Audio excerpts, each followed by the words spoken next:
नमस्कार. माझं नाव डॉक्टर सलील विजय पाटकर. मी medical oncologist म्हणजेच कॅन्सरचा स्पेशलिस्ट आहे इथे मेडिकवर हॉस्पिटल खारघरमध्ये. आणि आज आपण बोलणार आहोत कॅन्सरची लक्षणं पुरुषांमध्ये. तर हे फार महत्वाचं आहे, कारण जर आपण कॅन्सरला का कर्करोग जसं म्हणतो त्याला जर आपण लवकर पकडू शकतो तर ऑलमोस्ट 80 ते 90% पेशंट्स वाचू शकतात. कॅन्सर म्हणजे मृत्यू असं बिलकुलच नाही आहे. जर आपल्याला लवकर पकडता आला तर त्याला आपण मिटवण्याचा चान्स ऑलमोस्ट 90% जास्त आहे. सो मग पहिला प्रश्न हा आहे की लवकर कसं पकडायचं. आज मी खास करून पुरुषांच्या कॅन्सरांबद्दल बोलणार आहे.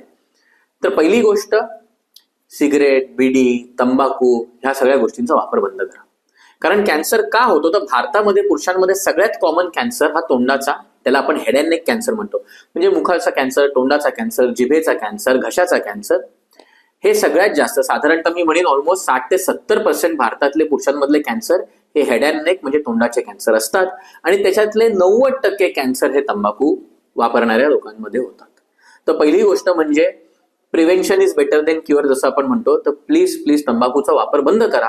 साधारणतः एक 20 टाइम्स जास्त चान्स आहे आपल्याला कॅन्सर होण्याचा जर आपण तंबाखूचा वापर करता. हे 20% नव्हे तर 20 टाइम जास्त चान्स आहे या गोष्टींचा वापर करताय. तर त्याच्याबरोबर जर आपण दारूचाही वापर करत असाल तर साधारणतः 25 टाइम्स जास्त चान्स आहे एखाद्या व्यक्तीला कॅन्सर होण्याचा जर तो तंबाखू आणि दारूचा इस्तेमाल करतोय ऍज कम्पेअर्ड टू एखादी व्यक्ती जो नाही करत आहे.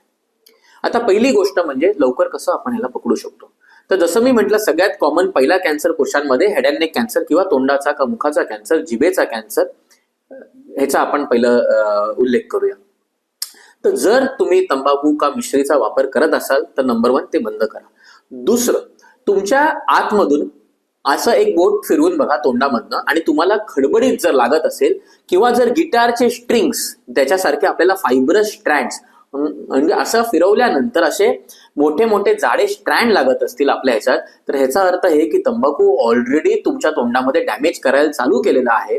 जर मोठे मोठे अल्सर्स व्हायला लागलेत आणि असे अल्सर जे मिटत नाहीत, असे अल्सर ज्याला तुम्ही एखाद्या वेळेस तुमच्या लोकल डॉक्टरला का जनरल प्रॅक्टिशनरला दाखवलेत आणि तरीही ते जात नाही असेल, 1 महिना झाला, 2 महिने झाले, अल्सर वाढतायत का तसेच्या तसे राहतायत, तर संभावना आहे की हा मॅलिग्नंट अल्सर म्हणजेच कॅन्सरचा अल्सर असू शकतो. जर तोंडामध्ये असे अल्सर्स होत आहेत का, तोंडामध्ये अशा जखमी होत आहेत जे मिटत नाही आहेत का, तोंडामध्ये जसं मी म्हटलं चेक केल्यावर फायबरस स्ट्रँड्स का खडबडीत लागतंय आपला गाल आतमधून, तर मग तुम्ही डॉक्टरला भेटलं पाहिजे. एस्पेशली जर तुम्ही तंबाखूचा वापर करताय. एखाद्या वेळेस तुम्हाला कॅन्सर असू शकतो. आणि दुसरं, कॅन्सर नसला तरीही प्री मॅलिग्नंट कंडिशन असू शकते. प्री मॅलिग्नंट कंडिशन म्हणजे असे काही आजारपण जे पुढे जाऊन कॅन्सरमध्ये बदलतात. जर आपण तंबाखू का अशा गोष्टींचा वापर करतोय तर प्री मॅलिग्नंट कंडिशन असण्याचा चान्स बऱ्यापैकी हाय आहे. आणि जर आपण ते लवकर पकडलं तर आपण कॅन्सर होण्यापासून पहिलं थांबू शकतो. तुम्ही बघितलं असेल कॅन्सरचा इलाज करणं सोपं नसतो. ऑपरेशन जे करायला लागतात जबड्याचे, जिभेचे, सगळे काही लहान ऑपरेशन नाही आहेत, पण प्रिव्हेंट करू शकतो आपण ह्याला. तर पहिली काय, चेकिंग करा, तंबाखू वापरणं बंद करा. कुठेही जिभेवर अल्सर आहे का, कुठेही न मिटणारा अल्सर आहे का, तोंडामध्ये असा अल्सर आहे ज्याच्यातनं ब्लिडिंग होतंय का, जेव्हा आपण जसं म्हटलं जिभेच्या का गालाच्या आतमधून हात फिरवल्यावर खडबडीत लागतं, तर तुमच्या डॉक्टरांना प्लीज भेटून घ्या. हा पहिला भाग झाला. दुसरा सगळ्यात कॉमन कॅन्सर पुरुषांमध्ये हा लंग कॅन्सर आहे. आणि हा पण अनफॉर्च्युनेटली बऱ्यापैकी प्रिव्हेंटेबल आहे जर आपण सिगरेट, बिडी, तंबाखू, चैनी खैनी, जर्दा या सगळ्याचा वापर बंद केला तर.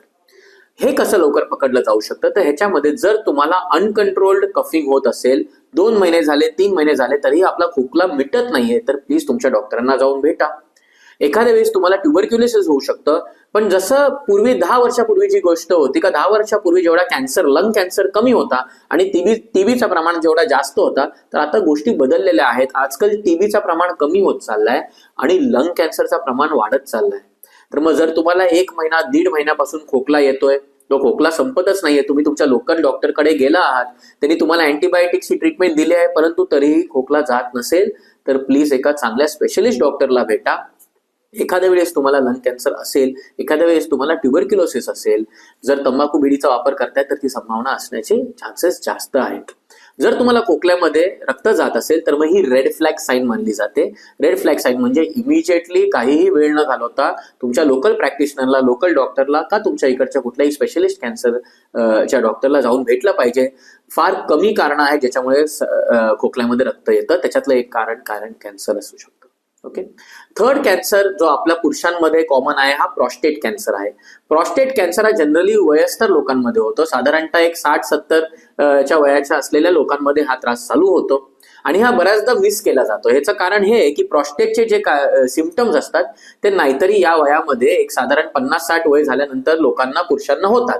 त्याचे कॉमन सिम्पटम्स म्हणजे लघवीला परत परत जायला लागणं, लघवी नीट नाही होणं, लघवीची धार एकदम बारीक असणं आणि भरपूर वेळ थांबायला लागणं लघवी होण्यासाठी जेव्हा आपण बाथरूममध्ये जातो तेव्हा. आता हे लक्षणं एका वयानंतर बऱ्याच पुरुषांना होतात. त्याला आपण बिनाइन प्रॉस्टेटिक हायपरट्रॉफी म्हणतो.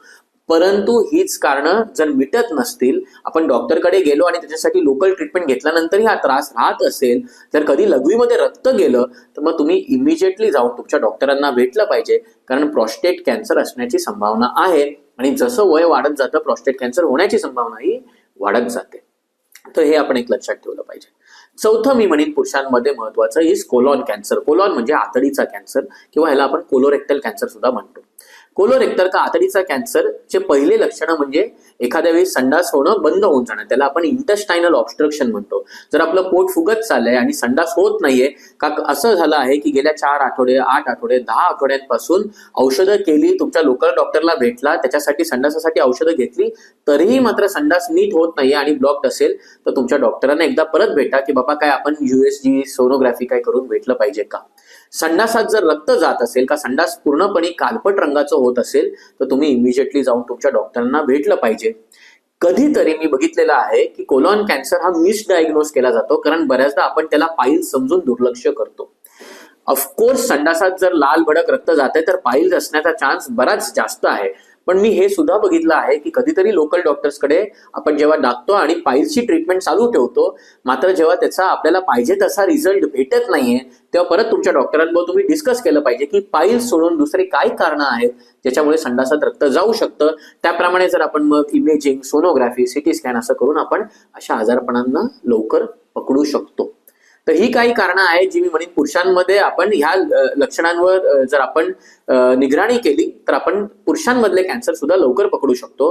आणि परत मी हेच म्हणेन, prevention is better than cure. ह्या सगळ्या लक्षणं शोधण्यापेक्षा तुम्ही जर सिगरेट, तंबाखू, चैनी खैनी ह्या सगळ्या गोष्टींचा, टबॅकोचा वापर करताय तर प्लीज तो वापर बंद करा. ते बंद केल्या केल्या तुमचा साधारणतः 30 ते 35% कॅन्सर होण्याचा चान्स कमी होऊन जाईल. ABP माझा, उघडा डोळे बघा नीट.